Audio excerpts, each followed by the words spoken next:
Hello po mga ka-viral and welcome back again to this YouTube channel. Latest update na naman tayo ngayon. Escudero, nanganganib na mabuking ang ginawa sa 142.7 billion pesos budget insertion sa national budget ng 2025. Kaya pala takot sa Escudero na matuloy ang pagpapa-impeach kay VP Sara Duterte dahil sa koneksyon nito sa Vice Presidente. PBBM biglang naglabas ng desisyon kay Senate President Escudero. Napakalaking kahihiyan ang kinakaharap ngayon ni Escudero na maaaring magtatanggal sa kanya anumang oras. Dawit din dito si Senator Villanueva at iba pang mga senador. Ngayong nag-utos na si PBBM na imbestigahan ang National Budget Implementation ng 2025 at sinabi nitong pananagutin ang sinumang matataas na mga opisyal ng bansa na mga sangkot at mapapatunayan na nagwaldas ng pera ng bayan ay tila wala ng takas ang ilan pang mga mambabatas at mga senador na may kinalaman dito. Ayon sa balita, ay noong nakarating sa Pangulo ang ginawa di umano ni Escudero na insertion ay naggalit di umano at nagulat ang Pangulo. Ito ay ayon kay Senator Soto.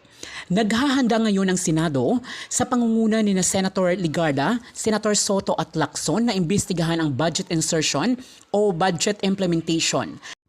Ito ay agarang aaksyonan di umano sa Senado. Samantala, nang tanungin tungkol dito, si Senator Escudero ay sinabi nitong bahagi ito ng demolition job laban sa kanya at kay Senator Villanueva. Hindi nito dininay ang budget insertion at sinabing maliit na halaga lamang ito kumpara sa napahalaking budget na inaprobahan ng Kamara.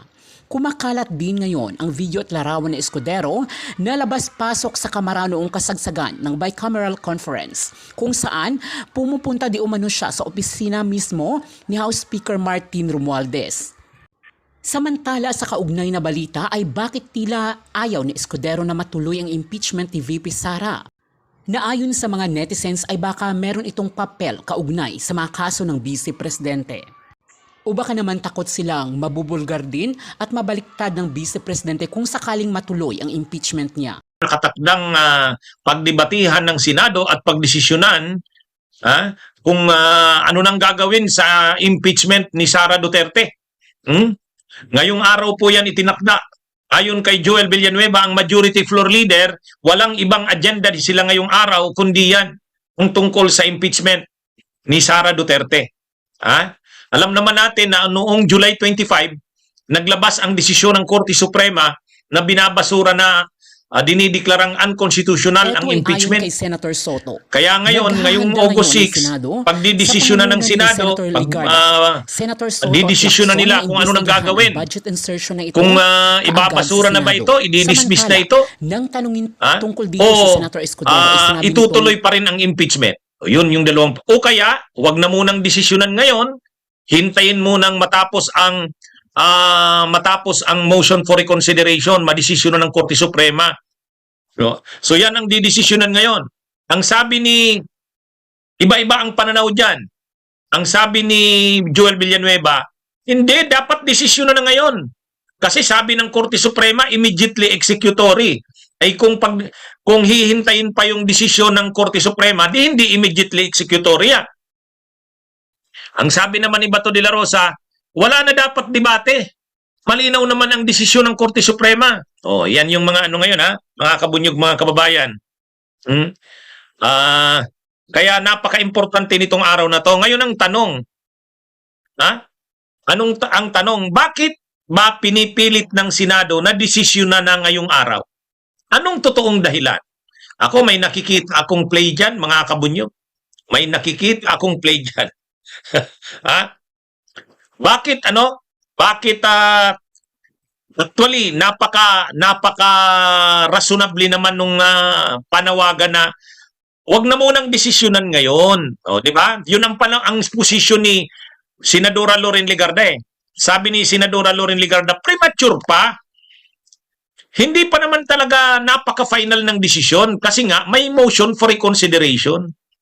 Yun din ang pakiusap ng Kamara o ng House sa Senado.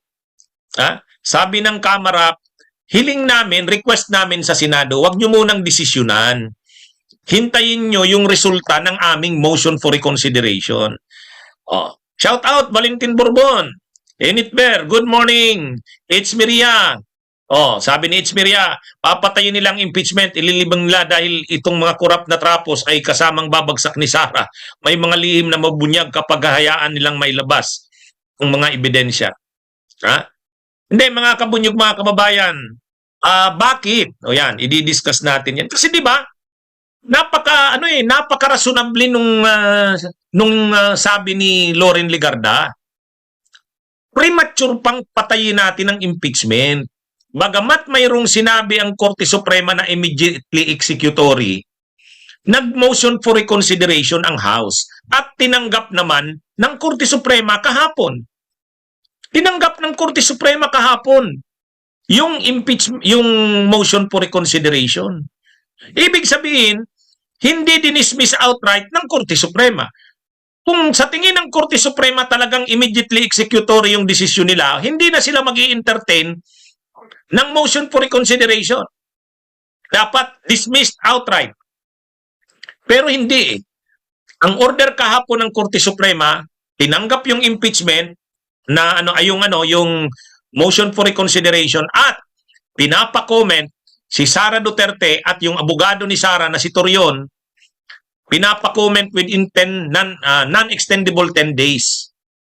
Within a non-extendable period of 10 days, pinapa-comment. So, ibig sabihin, hindi papatay ang impeachment. Bakit papatayin ng Senado? Alam nyo kung anong pinakadahilan? Ako nakikita ko na. Nakikita ko ang dahilan niya. Sa tingin ko lang, opinion ko to. Ha? Alam nyo kung ano? Kasi, kapag dinismiss yan ng Senado ngayon, kapag dinismiss yan ng Senado ngayon, binasura na ang impeachment, ang sasabihin lang naman ng Korte Suprema niyan, moot and academic na. Huwag na nating i-resolve itong motion for reconsideration kasi wala nang impeachment. Nag-decide na ang Senado na itigil na yan, binasura na. So therefore, moot and academic na. Bakit pa kami magdi-decide sa Korte Suprema sa motion for reconsideration? Di ba? Kumbaga, ganito mga kabunyog. Tinanggap ng Korte Suprema yung motion for reconsideration. Pinapa-comment si Sara. Bakit ginawa ng Korte Suprema yon? Ay, grabe yung baklas sa desisyon nila. Kailangang makabawi sila. Kailangang wag lumabas na garapal sila. So, para hindi lumabas na garapal, kinakailangan tanggapin ang motion for reconsideration. Kasi due process naman yon. Alangan namang hindi mo pagbigyan yung pagpa-file ng motion for reconsideration. Standard naman yon. Komentaryuhin mo yung other party, yung kampo ni Sara. At pwedeng magsagawa pa nga ng oral arguments ang Korte Suprema. Pero sa bandang huli, dahil i-dismiss na ng Senado ngayon, yan. Pag dinismiss ng Senado ngayon yan, yan ang gagamiting dahilan ng Korte Suprema para sabihing moot and academic na. Bakit moot and academic na yung issue? Moot! Moot! Wala nang silbi ang issue na yan. Academic na yan. Bakit? Wala na eh. Wala nang impeachment. Dinismiss na ng Korte ng Senado. So ano pang impeachment ang pinag-uusapan? Wala na. So magiging moot and academic. Pero pag hindi pinatayan ng Senado ngayon, tuloy pa rin ang issue ng impeachment. Kumbaga, kapag hindi yan dinesisyonan ng Senado ngayon, tuloy pa rin ang issue ng impeachment. Hindi siya moot and academic. Pero kapag pinatayan ng Senado ngayon, pwedeng maging basis ng desisyon ng Korte Suprema sa motion for reconsideration. We opted not to address the issues raised in the motion for reconsideration because this case has become moot and academic. Diba? Moot and academic ang tawag doon. Kapag ginanya na yan, talagang kumbaga, ang nangyayari dito, yung ginagawa ng isa, nagsiserve doon sa isa. Yung ginagawa ng isa, nagsiserve doon sa isa. Mga kabunyog, mga kababayan, ganito. Yung ginawa ng Korte Suprema, ganito mga kabunyog, pag tiningnan natin yung sequence ng events, yung pagkakasunod-sunod, Makikita nyo talaga yung ano eh. Ganito. Final ng Kamara sa Senado yung Articles of Impeachment February 5. Anong ginawa ni Chis Escudero? Dinelay ng dinelay. Inabot ng almost 5 months. Dinelay ni Chis Escudero, ni Chis Kilay, ni Quezon. Inabot ng 5 months. Nung inabot na ng 5 months, na-delay ng na-delay, nung magsisimula na yung trial,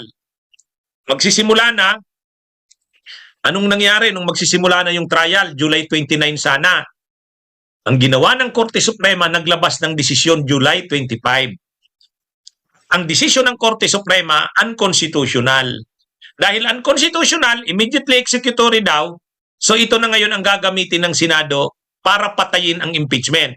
Ang gagawing basihan ng Senado, yung sinabi ng Korte Suprema na immediately executory. So patay ang impeachment ngayong araw. Ito namang motion for reconsideration, ang gagamitin naman ng Korte Suprema ay moot and academic na kasi patay na ang impeachment. Pinatay na ng Senado. O, di ba? Sabi ni Richard de la Cruz, conspiracy ng mga ulupong. Di ba? Nakita niyo mga kabunyog, mga kababayan? Nakita niyo yung parang ito ba ay coincidence lahat? Dinelay ni Chis Escudero ng napakatagal. Nung magsisimula na yung trial ng Senado, July 29, July 25, naglabas ang Korte Suprema ng desisyon. Unconstitutional, immediately executory. Ito na ngayon ang gagamiting dahilan ngayong araw.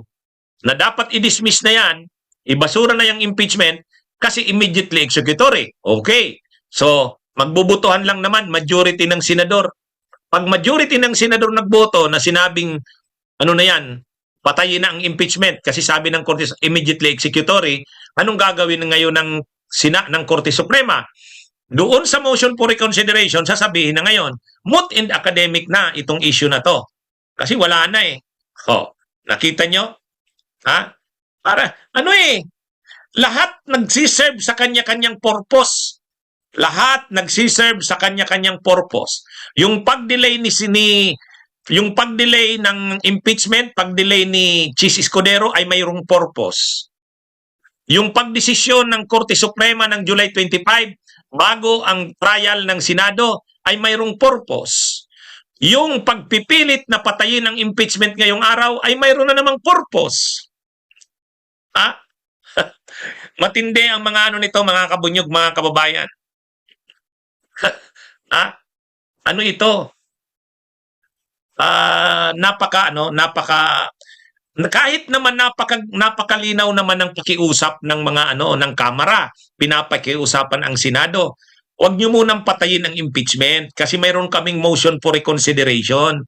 Yun din ang pakiusap ni Loren Legarda at ng iba pang senador. Premature pa naman na patayin ang impeachment. Huwag na muna.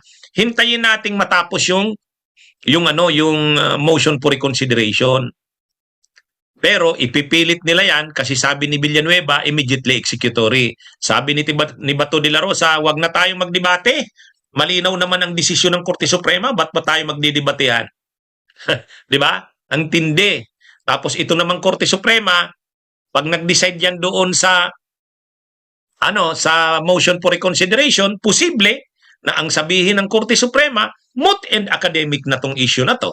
Kasi dinismiss na ng ng Senado eh. Ang sagot, ang comment dyan ni Ginger G, mga garapal. Di ba? Kaya ang topic ko ngayon, ang totoong dahilan, bakit ipipilit ng Senado na ibasura na ngayong araw ang impeachment ni Sara? Para ma-preempt ang Korte Suprema kasi para magkaroon ng dahilan ang Korte Suprema na ma-dispose ang motion for reconsideration on the ground of mootness.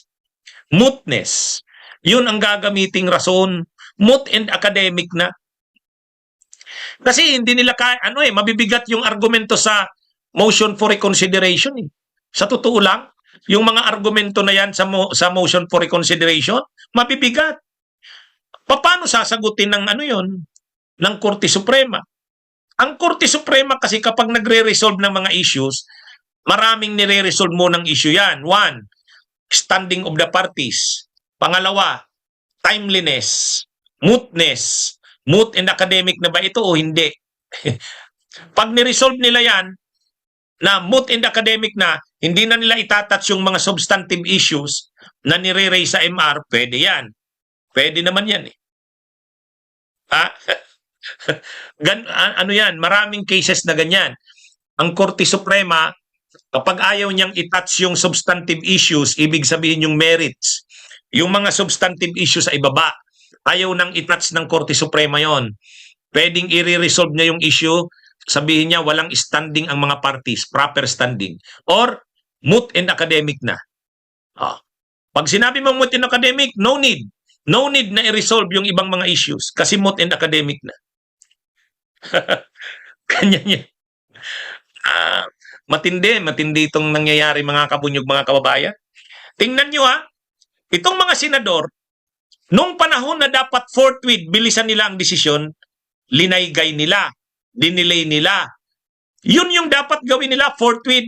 Dito naman dapat, hindi nila dapat ito madaliin kasi may motion for reconsideration. Dito na nila ginagamit yung forthwith agad-agad. Gusto nilang i-dismiss forthwith. Pero nung panahon na final ang impeachment at dapat nagsimula na ang trial forthwith, hindi nila ginawa. So anong ibig sabihin nito? So itong mga senador na ito ay garapal. Kung ano yung gusto ni Chis Escudero at ng mga senador, kung kanino sila nakakampi, yun. Nung panahon na final yung impeachment sa Senado o February 5, nilaygay nila, dinilay nila. Kahit ang nakalagay sa Constitution, forthwith. Ngayon naman, may motion for reconsideration. Pwede namang wag na munang desisyonan yan. Agad-agad. Ang gusto nila, desisyonan forthwith. Gusto ni Villanueva, desisyonan kasi immediately executory daw. Sabi naman ni Bato de la Rosa, wala nang debate. Desisyonan na natin yan. Di ba? Yan yung mangyayari ngayong araw. Abangan natin mamaya. May mga bali-balitit pa kahapon, ayaw ni Chis Escudero na ipakover sa media yung proceedings ngayon. Ay grabe yan, garapal yan. Kaya umalma ang media. Nang umalma ang media, biglang nagbago si Chis. Nung ni-raise yung issue na yan, ni Senadora Risa Hontiveros sa plenary, tinanong si Chis Escudero, Mr. Senate President, I want a confirmation from your end. Totoo ba na pinagbabawalan ang media na i-cover bukas itong ating pagdidesisyon bukas tungkol sa impeachment? Naipit si Chis Escudero. Sabi ni Chis Escudero, hindi totoo yan. Clarify na yan ng mga staff ng Senado sa media. Wow! Bakit magsasabi ba ng gayon ng media kung wala naman yung Ibig sabihin, mayroong ganun talagang sinabi sa kanila. Kaya lang nung nag-react ang media, umalma ang publiko, yan, binawi na naman nila Chis Escudero. Di ba? Yan yung dyan. Anyway, mga kabunyog, ako, habang tumatagal, di ba naalala nyo, nung may nagsasuggest na i-abolish na ang Senado, ano ang stand ko? Ang stand ko, sabi ko, wag. Kasi ang purpose ng Senado, check and balance yan sa House. Baka kasi yung House of Representatives ay maging abusado naman, i-check siya ng Senado. Pero ang nangyayari dito, hindi. Walang silbi itong Senado na to. Itong mga check and balance na to, wala to. Parang lumalakas ang panawagan ngayon, abolish the Senate. Parang lumalabas ngayon, abolish the Senate. Ako sana, nung nakaraan, ayaw kong dyan. Ayaw kong parang samahan yung panawagan na yan. Pero sa kaganitong kagarapalan ng Senado, at sa ganitong klase ng Senado mayroon tayo. Anyway, ang nai-elect naman dyan sa Senado, yung mga artista, yung mga walang alam. Wala, nakakahiya. Nakakahiya lang na Senado yan. Kung ang Senado lang sana ay mga katulad nung panahon, nila Aquino, nila Lucno, nila Tanyada.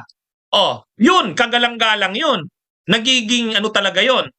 Nagiging check and balance talaga yun. Pero ito wala. Anong klaseng check and balance ito? Wala. mukhang ang panawagan na itong sinabi ni Arnold Martinez, oh. Abolish the Senate forthwith. Ha? Oh. Oh. Mukhang mas dumadami ang nananawagan, ha? Emilio Gaspar, tama ka. Dapat wala ng Senado. Unicameral na lang tayo. Ha? Unicameral na lang tayo. Ibig sabihin, isang chamber na lang para isa na lang ang binabantayan natin. Ha? Minsan kasi, ang problema, Kamara. Oh, pero ngayon, ang problema, Senado. Garapal itong Senadong to. Ha? Ang Senate President, ha? Ang yabang, arogante. Ha? Ang mga senador pa, mga katulad ni Jinggoy, mga katulad ni Padilla, mga katulad ni Marcoleta, mga katulad ni Lalito Lapid. Kagalang-galang ba yan? Kagalang-galang, mukhang tama na yung bulis na Senate na lang tayo. Ha? Para isa na lang ang Kamara. Isa na lang na chamber, unicameral. Kaya lang mag-a-amend tayo ng Constitution niya. Ha? Mag-a-amend tayo ng Constitution niya. O yan, daming sumasang-ayon. Si Rinaldo Gara. Yes kami dyan, abolish na yung Senado. Alam nyo mga kabunyog, ang purpose bakit sana may Senado? Ang purpose Ang purpose bakit may Senado? Ang dahilan yan, bakit may Senado? Kasi ganito ang concept. Yung yung Kamara, yung House of Representatives, ang rene-represent legislative district. Yung mga halimbawa sa isang probinsya may 3 legislative districts, bawat district may congressman. So ang rene-represent ng congressman, yung representative, yung district niya. Pero pag rene-represent mo kasi yung district mo, parokyal yon. Ibig sabihin parokyal, maliit na area. Yung pananaw mo, maliit yung teritoryo mo. Yung interest ng district mo, ang pinapangibabaw mo. Dapat mayroong chamber o body na ang tinitingnan national interest. Kaya nagkaroon ng Senate. Kasi ang Senate at large. So ang mga nauupong senador, kahit halimbawa si Chis Escudero, Bicolano, pero hindi Bicol ang rene-represent niya dyan. National. Kasi elected siya at large. Pangalawang purpose ng Senate, ang inaasahan, pagka nasa Senado ka, kagalang-galang ka. Parang noong panahon ng ancient na mga ancient civilizations, pag sinabi mong Roman Senate, yung Roman Senate, pag sinabing senador ka sa lumang lipunan ng Rome, ay kagalang-galang ka. Kayo yung mga wise, yung mayroong wisdom. Kaya nga pag senator ka, parang ang wisdom mo kagalang-galang. Kaya nga ang ini-elect sa Senado, parang sila yung mga statesman, sila yung mga elders, sila yung mga may malawak na kaalaman sa lipunan, expert sila sa kanya-kanyang field. Hindi tulad sa mga House of Representatives na okay lang yun, i-elect nyo yung congressman sa district nyo, yung magre-represent ng distrito nyo. Pero pagdating sa Senado, wisdom, experience, yung grasp, yung grasp mo yung mga issue sa mundo at sa Pilipinas. Dahil pagdating ng panahon, itong mga senador ang posibleng panggalingan ng mga presidents, vice presidents ng bansa. Siyempre, pwede namang maging president, vice president ang congressman. Isa sa pinakamakapangyarihang komite sa Senado, Senate Blue Ribbon Committee. Ang trabaho ng Senate Blue Ribbon Committee ay mag-imbestiga ng mga katiwalian sa gobyerno. Yan yung Blue Ribbon yan. Yung mga corruption. Tulad ngayon, ang gusto ni PBBM, imbestigahan ang mga flood control projects. Imbestigahan. Saan napunta ang mga flood control projects? Hindi lang flood control, infra. Ang mag-iimbestiga niyan, Blue Ribbon. Blue Ribbon Committee yan. So ngayon, medyo maselan yan na trabaho. Binigayan kay Marcoleta. Baka naman, kaya kinuha yan ni Marcoleta dahil gagamitin niya na platform para ang imbestigahan niya yung mga proyekto ng Marcos at ng Romualdez. Kapag ganun ang ginawa niya, hindi siya tatagal sa Blue Ribbon. Hindi siya tatagal sa Blue Ribbon.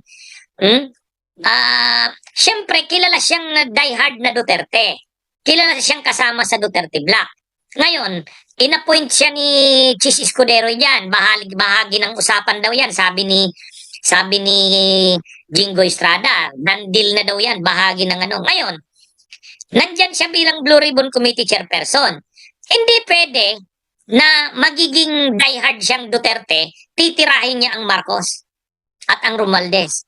Gagawin at gagawin ng Malacanang ang paraan na masibak siya dyan kung talagang maramdaman ng Malacanang na palaban siya sa Malacanang. Kahit si Chis Escudero maiipit. Matutulad yan kay ano. Matutulad yan si Chis Escudero kay Subiri. Alam naman natin ang nangyari kay Subiri. Oh, di ba si Bato sa si Subiri magkasanggang dikit. Oh, kahit oposisyon si Bato, nasundo siya ni Subiri. Si Subiri naman Marcos. Malacanang. Ah? Ngayon, ang nangyari, nagkaroon ng whistleblower yung sino ba yon? Si Jonathan de la Cruz. Ay, De Los Santos. De Los Santos ba yon? Jonathan de Los Santos.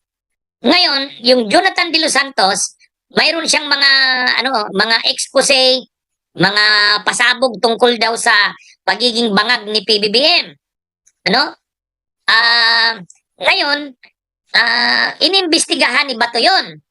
Inimbestigahan ni Bato. Gusto niya kasing palabasin sa publiko yung mga sinasabing pulburon video eh. Kaya ang ginawa ni Bato, ginawang resource person sa committee niya on dangerous drugs, si Jonathan. De Los Santos ba yon? De Los Santos? Ha? Jonathan De Los Santos ba yon? Pasensya na ha? Morales. My name is Nol E. Morales. Salamat. My name is Nol E ha? Morales nga pala. Alam nyo, malilimutin na rin ako. Ano na pala? Matanda na rin ako ha. Louie Abapo Gonzales. Salamat ha. Salamat. Morales nga pala. Okay. Ngayon, ang ginawa ni Bato, nag-imbestiga, pinabuelo si Jonathan Morales. Salamat sa inyo, Danilo Ignacio, Takumi, Kapang TV, Ernesto Alarcon, MGK, salamat sa inyong lahat. So ngayon, nag-imbestiga si Bato. Ay siyempre ang iniimbestigahan doon si PBBM. Ay nagagalit na ang Malacanang.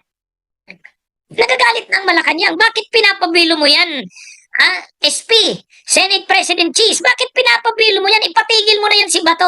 Hindi naman mapatigil ni Subiri si Bato.